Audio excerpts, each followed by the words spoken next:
ಮೋಸ ಹೋಗಬೇಡಿರಿ. ನಮ್ಮ ವೈರಿಯಾಗಿರುವಂಥ ಸೈತಾನನು ಅನುದಿನವೂ ವಿಧವಾಗಿ ನಮ್ಮನ್ನ ವಂಚಿಸಲಿಕ್ಕೆ, ಮೋಸ ಮಾಡಲಿಕ್ಕೆ ಆತನು ಪ್ರಯತ್ನಿಸ್ತಾ ಇರ್ತಾನೆ. ಆದ್ದರಿಂದ ನಾವು ಎಷ್ಟು ಜಾಗ್ರತೆಯಿಂದ ಇದ್ದರೂ ಸಹ ಅದು ಕಡಿಮೆಯೇ ಆಗಿದೆ. ಕಾರಣ, ನಮ್ಮ ವೈರಿ ಆಗಿರ್ತಕ್ಕಂಥ ಆ ದುಷ್ಟನು ಬಹಳ ಜ್ಞಾನಿ ಆಗಿರೋದ್ರಿಂದ ನಮ್ಮನ್ನ ಮೋಸಪಡಿಸುವ ವಿಷಯದಲ್ಲಿ ಆತನು ತುಂಬಾ ಟ್ಯಾಲೆಂಟನ್ನು ಹೊಂದಿದ್ದಾನೆ. ಅದರಿಂದ ನಾವು ಬಹಳ ಜಾಗ್ರತೆಯಿಂದ ಇರತಕ್ಕಂಥದ್ದು ಮುಖ್ಯ. ಒಂದು ವೇಳೆ ನಾವು ದೇವರ ಪ್ರಾರ್ಥನೆಯಲ್ಲಿಯೂ ದೇವರ ವಾಕ್ಯ ಧ್ಯಾನ ಮಾಡ್ತಾ ಇಲ್ಲ ಅಂತ ಆದ್ರೆ, ದೇವರಿಂದ ನಾವು ದೂರ ಇರೋದಾದರೆ ನಾವು ಬೇಗನೆ ಮೋಸ ಹೋಗುವಂಥ ಸಾಧ್ಯತೆ ಇದೆ. ಅದರಿಂದ ಇವತ್ತು ನಮ್ಮೆಲ್ಲರಿಗೆ ದೇವರ ಮಾತು ಏನಂದರೆ, ಮೋಸ ಹೋಗಬೇಡ್ರಿ. ಸೈತಾನನು ಗರ್ಜಿಸುವ ಸಿಂಹದೋಪಾದಿಯಲ್ಲಿ ಯಾರನ್ನ ನುಂಗಲಿ ಎಂಬುದಾಗಿ ಕಾಯ್ತಾ ಇದ್ದಾನೆ. ಸೈತಾನ್ ಯಾವ ರೀತಿ ಬರ್ಸನೋ ಗೊತ್ತಿಲ್ಲ ಪ್ರಿಯರೇ. ಮೋಸ ಹೋಗಬೇಡ್ರಿ. ನಾವು ಕೊನೆಯ ದಿನಮಾನಗಳಲ್ಲಿ ಇದ್ದೇವೆ. ಈ ದಿನವು ಕೆಟ್ಟ ದಿನಗಳಾಗಿದೆ. ಆದ್ದರಿಂದ ಸೈತಾನ್ ನಮ್ಮನ್ನು ವಂಚಿಸ್ಲಿಕ್ಕೆ ಏನ್ ಮಾಡ್ತಾನೆ, ಎಲ್ಲಾ ವಿಧವಾಗಿ ಆತನು ಪ್ರಯತ್ನ ಮಾಡ್ತಾನೆ. ತಾನು ಹೊಂದಿರತಕ್ಕಂಥ ಆ ಜ್ಞಾನವನ್ನು ಉಪಯೋಗಿಸಿ ಏನ್ ಮಾಡ್ಲಿಕ್ಕಿದ್ದಾನೆ ಅಂತಂದ್ರೆ, ಆತನು ನಮ್ಮನ್ನ ವಂಚಿಸ್ಲಿಕ್ಕಿದ್ದಾನೆ. ಗಲಾತ್ಯ ಪತ್ರಿಕೆ 6ನೇ ಅಧ್ಯಾಯ ವಚನ 6ರಿಂದ ಮುಂದುವರಿಸಿ ಈ ರೀತಿಯಾಗಿ ನೋಡ್ತಾ ಇದ್ದೇವೆ. ದೇವರ ವಾಕ್ಯದಲ್ಲಿ ಉಪದೇಶ ಹೊಂದುವವನು ಉಪದೇಶ ಮಾಡುವವನಿಗೆ ತನಗಿರುವ ಎಲ್ಲಾ ಒಳ್ಳೆಯ ಪಾಲು ಕೊಡಲಿ. ಮೋಸ ಹೋಗಬೇಡ್ರಿ, ದೇವರು ತಿರಸ್ಕಾರವನ್ನ ಸಹಿಸುವವನಲ್ಲ. ಇಲ್ಲಿ ದೇವರ ವಾಕ್ಯದಲ್ಲಿ ನೋಡ್ತಾ ಇದ್ದೇವೆ, ಮೋಸ ಹೋಗಬೇಡ್ರಿ, ದೇವರು ತಿರಸ್ಕಾರವನ್ನ ಸಹಿಸುವಂತವನಲ್ಲ ಎಂದ್ರ ಕುರಿತಾಗಿ ನಾವು ನೋಡ್ತಾ ಇದ್ದೇವೆ ಪ್ರೇರೆ. ಹಾಗಾದ್ರೆ ಯಾವ ತಿರಸ್ಕಾರವನ್ನು ಸಹಿಸೋದಿಲ್ಲ ಎಂಬುದ್ರ ಕುರಿತಾಗಿ ಮೇಲಿನ ವಚನದಲ್ಲಿ ನಾವು ನೋಡ್ತಾ ಇದ್ದೇವೆ. ಏನಂತ ಹೇಳಿ, ದೇವರ ವಾಕ್ಯೋಪದೇಶ ಹೊಂದಿರತಕ್ಕಂಥ ನೀನು ವಾಕ್ಯೋಪದೇಶ ಮಾಡಿರ್ತಕ್ಕಂಥ ಸೇವಕನಿಗೆ ನಿನ್ನಲ್ಲಿರ್ತಕ್ಕಂಥ ಎಲ್ಲಾ ಒಳ್ಳೆವುಗಳಲ್ಲಿ ಪಾಲನ್ನ ಕೊಡಬೇಕು ಎಂಬತಕ್ಕಂಥದ್ದು ದೇವರ ಆಲೋಚನೆ. ಆದರೆ ಅನೇಕರು ದೇವ ಸೇವಕರಿಗೆ ಕೊಡುವ ವಿಷಯದಲ್ಲಿ ಅವರಿಗೆ ಕೈ ಏಳೋದಿಲ್ಲ.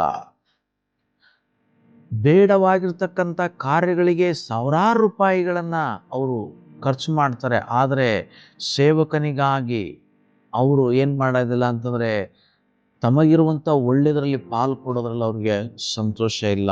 ತಿನ್ನುವುದರಲ್ಲಿ, ಕುಡಿಯೋದ್ರಲ್ಲಿ, ಹೀಗೆ ಬೇರೆ ಬೇರೆ ಸಂಗತಿಗಳಲ್ಲಿ ಅವ್ರು ಏನ್ ಮಾಡ್ತಾರೆ, ಹಣವನ್ನ ದೌತಣ ಮಾಡ್ತಾರೆ. ಆದರೆ ಯಾವ ಸೇವಕನಿಂದ ಉಪದೇಶ ಹೊಂದಿರ್ತಾರೋ ಆ ಉಪದೇಶ ಹೊಂದಿರತಕ್ಕಂಥವ್ರು, ಉಪದೇಶ ಕೊಟ್ಟಂಥವನಿಗೆ ಅವರು ಯಾವ ಪಾಲನ್ನು ಕೊಡದೆ ಇವತ್ತು ಜನ ವಂಚಿಸೋದ್ರ ಕುರಿತಾಗಿ ನಾವು ನೋಡ್ತಾ ಇದ್ದೇವೆ. ಇವತ್ತು ಸೇವಕನಿಗೆ ಕೊಡದೇ ಇರತಕ್ಕಂಥದ್ದು ಸಹ ವಂಚನೆ, ಅದು ಪಾಪ ಆಗಿದೆ. ಯಾಕಂತಂದ್ರೆ ದೇವರ ವಾಕ್ಯದಲ್ಲಿ ನೋಡ್ತಾ ಇದ್ದೇವೆ, ಮೋಸ ಹೋಗ್ಬೇಡ್ರಿ, ದೇವರು ತಿರಸ್ಕಾರವನ್ನ ಸಹಿಸುವವನಲ್ಲ ಎಂಬುದ್ರ ಕುರಿತಾಗಿ. ಅದರಿಂದ ಇವತ್ತು ದೇವ ಜನರಾಗಿರ್ತಕ್ಕಂಥ ನಾವು, ನಮಗೆ ಯಾರೆಲ್ಲ ಸೇವಕರುಗಳು ನೇಮಿಸಲ್ಪಟ್ಟಿದ್ದಾರೋ ಆ ಸೇವಕರುಗಳಿಗೆ ಏನ್ ಮಾಡಬೇಕಾಗಿದೆ ಅಂದ್ರೆ, ನಾವು ನಮ್ಮಿಂದಾಗಿರ್ತಕ್ಕಂಥ, ನಮ್ಮಲ್ಲಿರ್ತಕ್ಕಂಥ ಒಳ್ಳೆವುಗಳಲ್ಲಿ ಏನ್ ಮಾಡಬೇಕಾಗಿದೆ, ಅವ್ರಿಗೆ ಪಾಲನ್ನ ಕೊಡಬೇಕಾಗಿದೆ. ಅವರು ನಮಗಾಗಿ ಪ್ರಾರ್ಥಿಸ್ತಕ್ಕಂಥವ್ರು, ನಮಗಾಗಿ ಕರ್ತನ ಸಂದೇಶವನ್ನು ಸಿದ್ಧಪಡಿಸ್ತಕ್ಕಂಥವ್ರು ಆಗಿದ್ದಾರೆ. ಅದರಿಂದ ಇವತ್ತು ಕರ್ತನ ಉಪದೇಶವನ್ನ ಯಾರಿಂದ ಹೊಂದ್ಕೊಳ್ತಾ ಇದ್ದೇವೋ ಅವ್ರಿಗೆ ಏನ್ ಮಾಡಬೇಕಾಗಿದೆ ಅಂತಂದ್ರೆ, ನಾವು ನಮಗಿರುವಂಥ ಎಲ್ಲವುಗಳಲ್ಲಿ ಪಾಲನ್ನು ಕೊಡಬೇಕು.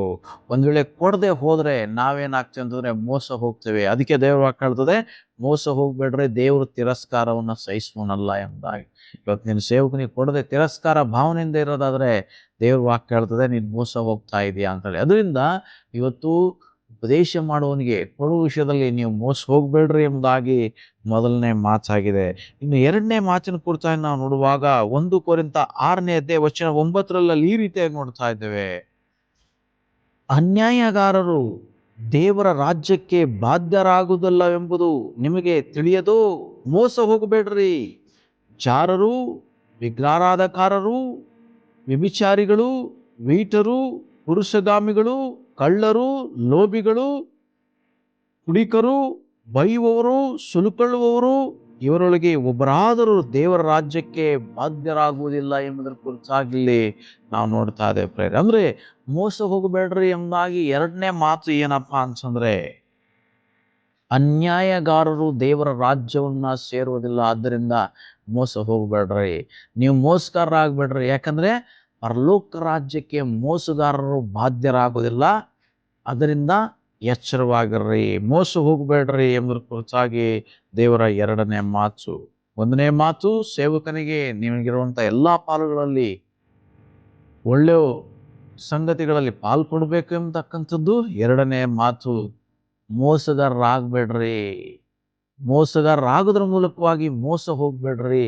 ನೀವು ನಿಮಗಿರ್ತಕ್ಕಂಥ ಆ ದೇವರ ರಾಜ್ಯವನ್ನ ನೀವು ಕಳ್ಕೊಳ್ತಕ್ಕಂಥವ್ರು ಆಗಿದ್ದೀರಾ ಎಂಬುದರ ಕುರಿತಾಗಿ ಈ ದೇವರ ವಾಕ್ಯದಲ್ಲಿ ನಾವು ನೋಡ್ತಾ ಇದ್ದೇವೆ. ಹಾಗಾದ್ರೆ ಯಾರು ಅನ್ಯಾಯಗಾರರು, ಮೋಸಗಾರರು ಏನ್ ಮಾಡಲ್ಲ ಅಂತಂದ್ರೆ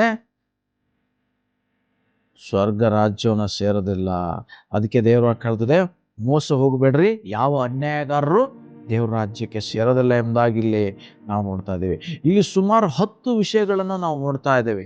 ಯಾರು ಮೋಸಗಾರನು ಎಂಬುದು ಕುರಿತಾಗಿ 10 ವಿಷಯವನ್ನ ನಾವು ನೋಡ್ತಾ ಇದ್ದೇವೆ. ಈ 10 ಸಂಗತಿಗಳನ್ನ ಮಾಡ್ತಕ್ಕಂಥವ್ರು ಏನ್ ಮಾಡೋದಿಲ್ಲ ಅಂತಂದ್ರೆ ದೇವರ ರಾಜ್ಯಕ್ಕೆ ಪ್ರವೇಶ ಮಾಡೋದಿಲ್ಲ ಎಂಬುದಾಗಿ ಇಲ್ಲಿ ದೇವರ ವಾಕ್ಯ ನಮಗೆ ಎಚ್ಚರಿಸ್ತದೆ. ಅದರಿಂದ ಮೋಸ ಹೋಗ್ಬೇಡ್ರಿ. ಯಾರು ಅನ್ಯಾಯಗಾರರು ಎಂಬುದಾಗಿ ನೋಡುವಾಗ 10 ಸಂಗತಿಗಳು. ಮೊದಲು ಚಾರರು ಕುರಿತಾಗಿ ನೋಡ್ತಾ ಇದ್ದೇವೆ. ಚಾರರು ಸ್ವರ್ಗ ಸೇರೋದಿಲ್ಲ. 2 ವಿಗ್ರಹಾರಾಧಕರು, 3 ವ್ಯಭಿಚಾರಿಗಳು, 4 ವೀಟರು, 5 ಪುರುಷಗಾಮಿಗಳು, 6 ಕಳ್ಳರು, 7 ಲೋಭಿಗಳು, 8 ಕುಡಿಕರು, 9 ಬೈಯುವವರು, 10 ಸುಲುಕೊಳ್ಳುವವರು. ಇವುಗಳನ್ನ ಮಾಡ್ತಕ್ಕಂಥವ್ರು ಅನ್ಯಾಯಗಾರರಾಗಿದ್ದಾರೆ. ಈ ಅನ್ಯಾಯಗಾರರಲ್ಲಿ ಒಬ್ಬರಾದರೂ ದೇವರ ರಾಜ್ಯಕ್ಕೆ ಬಾಧ್ಯರಾಗುವುದಿಲ್ಲ ಎಂಬುದಾಗಿ ದೇವರ ವಚನದಲ್ಲಿ ನಾವು ನೋಡ್ತಾ ಇದ್ದೇವೆ ಪ್ರೇರೆ. ಅದರಿಂದ ಈ ಸಂಗತಿಗಳನ್ನ ನಾನು ನೀವುಗಳು ಮಾಡುತ್ತಾ ಇದ್ರೆ ಇವತ್ತೇ ನಾವು ಎಚ್ಚರವಾಗಬೇಕು, ಅವುಗಳನ್ನ ಬಿಟ್ಟು ಬಿಡಬೇಕು. ಯಾಕಂದ್ರೆ ದೇವ್ರ ವಾಕ್ಯ ಹೇಳ್ತದೆ, ಮೋಸ ಹೋಗ್ಬೇಡ್ರಿ. ಇಂಥವ್ನು ಮಾಡ್ತಕ್ಕಂಥವ್ರು ಯಾರು ಸಹ ಆ ಒಂದು ಪರಲೋಕ ರಾಜ್ಯಕ್ಕೆ ಅವರು ಸೇರ್ಲಿಕ್ಕೆ ಸಾಧ್ಯ ಇಲ್ಲ, ಬಾಧ್ಯತೆಯನ್ನು ಅವ್ರು ಕಳ್ಕೊಳ್ತಕ್ಕಂಥವ್ರು ಆಗಿದ್ದಾರೆ ಎಂಬುದಾಗಿ ದೇವ್ರ ವಾಕ್ಯ ನೋಡ್ತಾ ಇದ್ದೇವೆ. ಅದರಿಂದ ಈ ರೀತಿಯಾಗಿರ್ತಕ್ಕಂಥ ಅನ್ಯಾಯ ಕಾರ್ಯಗಳನ್ನ ಮಾಡ್ತಕ್ಕಂಥವ್ರು ಅವರು ದೇವರ ರಾಜ್ಯಕ್ಕೆ ಸೇರೋದಿಲ್ಲ.